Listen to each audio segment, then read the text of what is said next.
One of the biggest names in Canadian political journalism is preparing to call it quits. After nearly 5 decades covering Parliament Hill, legendary reporter Robert Fife is retiring, bringing an end to a career that helped shape political journalism in this country. Known for breaking some of the country's biggest political stories, from the Senate expenses scandal to the SNC-Lavalin affair, Fife built a reputation as one of Ottawa's toughest and most connected reporters. He became a fixture, whether it's at the Globe and Mail or at CTV or at the National Post. Let's get to him right now. Robert Fife, the Ottawa Bureau Chief, still for the Globe and Mail, is on the line. Hey, Robert, how you doing? Very good. Good morning. Listen, I was a little definitive there off the top, but I don't buy it. I think you're going to retire, air quotes, and then I'm going to still see you on my TV every weekend, and you're still going to drop a story every now and again. How definitive is this? That might be very possible. So what? So you listen. You're 71. Why now? 72. 72. Oh my goodness, you're 72. Yeah. I mean, you could have gone for another decade. So why now? Well, it's a very demanding job when you're covering national politics, and if you're a bureau chief, it's you're getting phone calls at night, you're getting phone calls on the weekend. There's always a crisis of some kind that develops, and it takes a lot of energy out of you. And frankly, I just don't want to spend all those long days and long hours anymore. I want to do other things in life. But obviously, if somebody calls me up with a story, it's a big scoop, I will more than happily write it, and the Globe will more than happily publish it. I love this. So what does retirement look like to you? I mean, you're touching on it there, but what do you think retirement's going to look like for you? Well, I honestly don't know. I've been working since I'm 72 now. I have no idea what I'm going to do. Just basically going to take the summer off and do some bike riding, work out, cook, do some traveling, but not until I kind of figure it out what I'm going to do. But one thing is the Globe has been very nice. They've put me on a retainer, which starts in September for a year. And I said what I'd like to be able to do is to mentor a journalist at the Globe.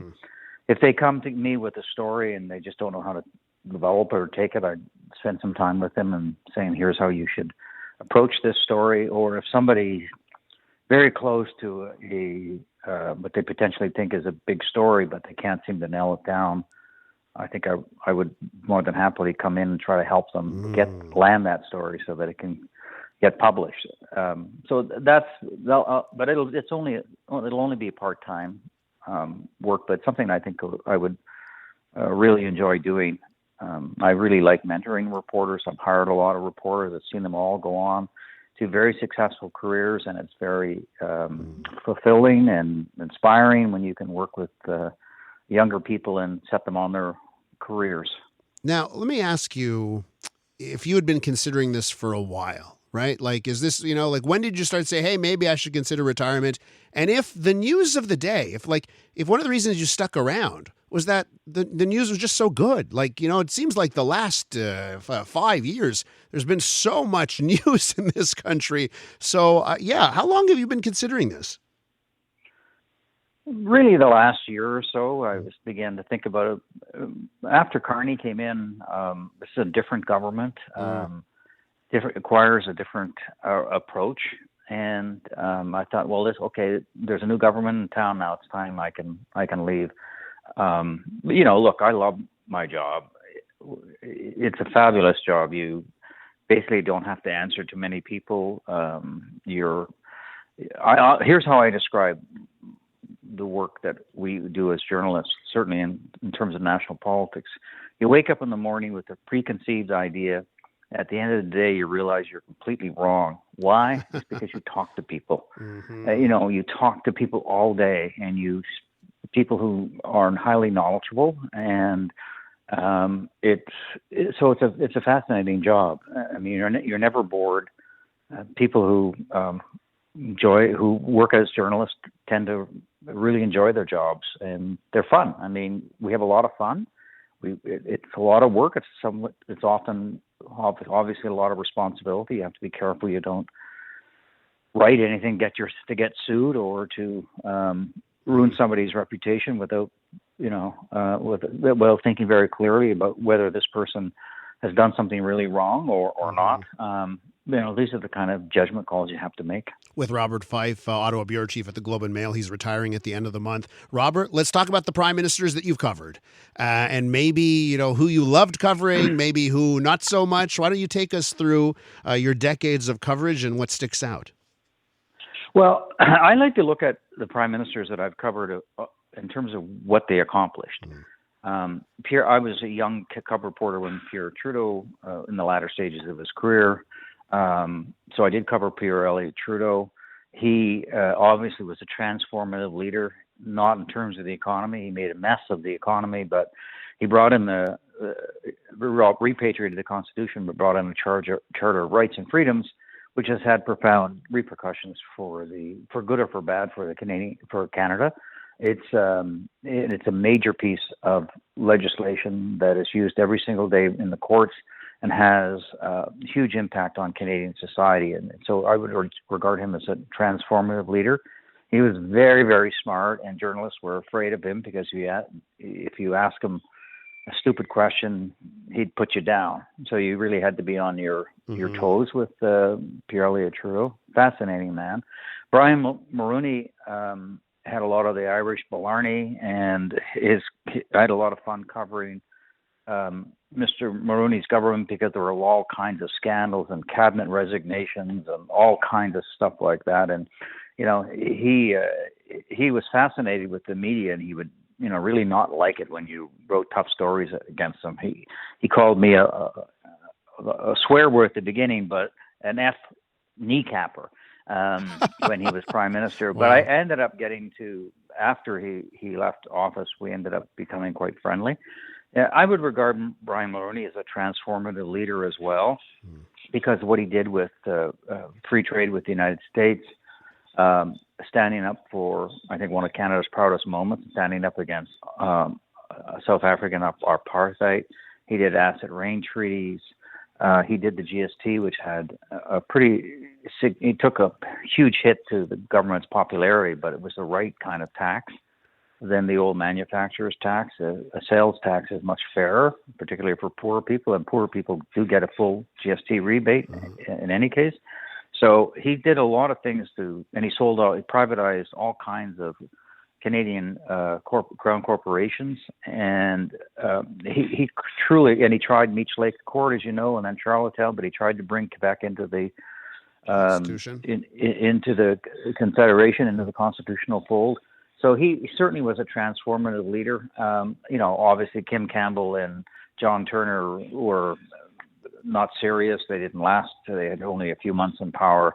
They were fun to cover their campaigns because they just fell apart and they were so disastrous. It was you couldn't believe every day you wake up. What have they done now? So you too enjoy looking at the car wreck off the highway, right? You slow down. I do indeed.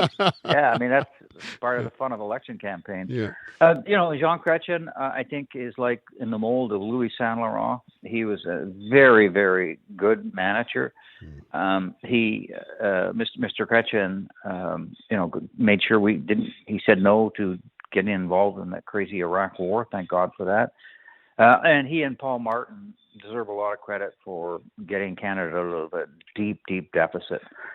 They made major cuts, including the provincial transfers to healthcare, but it was a necessary thing for the Canadian economy. And he managed the economy very well, and he managed the country very well. And he was also after the years of the Mulroney years, which were so loaded down with so much stuff, he just took a rest and gave Canadians were fed up with politics, and he just gave people a rest from the constant pressures of politics, of constitutions and referendums and all that sort of stuff. Although he went through a narrow referendum with we almost lost it, but it was just a narrow, razor-thin referendum. Thank God we didn't lose that. And then he went and brought in the Clarity Act. Stephen Harper, I think he's not as well. I don't think he ranks up there with Jean Chrétien, but he certainly was, I think, a decent manager. I don't think he's left any real accomplishments, though. I can't point to anything that he really did that you would say, oh, that's a landmark piece of policy that he did. But he's certainly competent. I don't think anybody could take that away from him. And look, Justin Trudeau will have had some compliments, daycare, changes to the Canada Pension Plan, which will help in the future young people in the gig economy when they get into their 60s, they'll be able to have at least some kind of a pension to live on. He spent a lot of money, and we're playing catch up with it right now in terms of.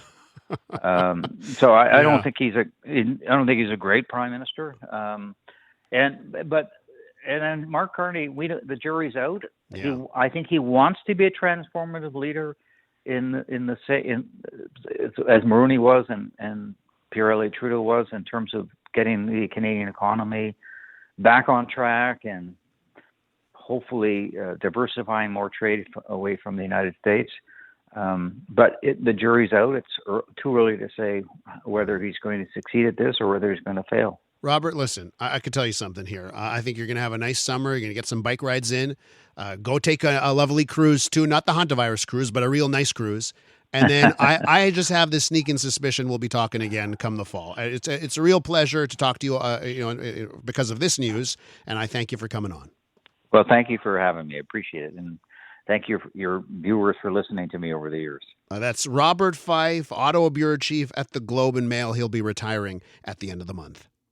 Hello, Canada. This is Bryan Adams Radio. Hosted by Bryan Adams himself. We'll play a few of mine, a ton of my favorites, and some must-hear behind-the-scenes stories from the world of rock and roll. One thing about doing rock and roll so long is you end up meeting a lot of the people that you admire. Sometimes you even get to work with them. It's only love, and that's all. Bryan Adams Radio. I'm coming back to you. Now available on the free iHeartRadio app. Hey everybody, how are you tonight? Sounds